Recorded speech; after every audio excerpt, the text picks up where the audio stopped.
The area of a parallelogram. What is it for? We often find parallelograms in everyday situations, especially as patterns on walls or even in a futuristic world. Let's consider a bathroom with a bathtub, and above it, tiling in the shape of parallelograms as patterns. In the figure shown, we are given the overall dimensions of the tiling. Now here's the question.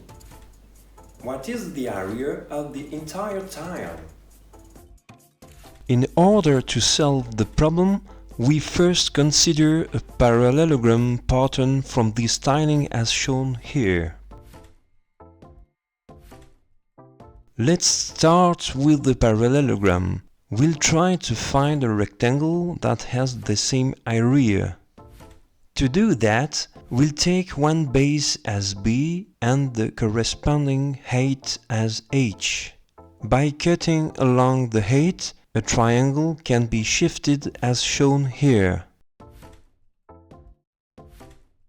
Placing it on the other side, we obtain a rectangle. So, by simply translating the triangle, we end up with a rectangle that has the same area of the original parallelogram.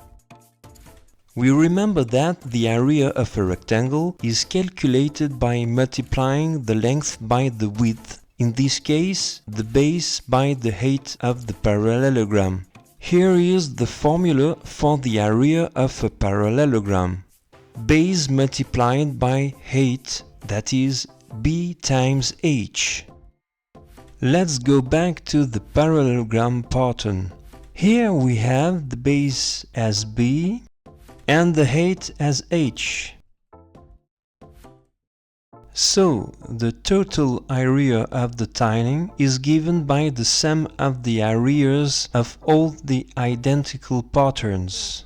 Replacing B with 1.6 meters, we get 1.6 times the height H plus again 1.6 times H, and so on, as many patterns as needed. That means we are multiplying 1.6 by the total of all these identical heights. Together, they make up the full length of the tiling 3 meters. And in the end, we get a total area of 4.8 square meters. To sum up, the area of a parallelogram is given by the formula base times height.